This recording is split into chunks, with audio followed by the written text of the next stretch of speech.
গণমানুষের নেতা, সাভার আসলিয়ার গণমানুষের নেতা, বাংলাদেশ জামাত মনোনীত এমপি প্রার্থী, বাংলাদেশ জামাত ইসলামের কেন্দ্রীয় মজলিসের সদস্য,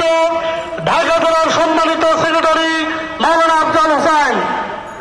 আজকের বিশেষ অতিথি হিসেবে উপস্থিত আছেন ঢাকা জেলার রাজনৈতিক সেক্রেটারি, সাবেক তেলেঙ্গানা সাভার পৌরসভার এবং জামাত মনোনীত সাভার পৌরসভার মেয়র পদপ্রার্থী হাসান মাহবুব মাস্টার, সাভার আসলিয়ার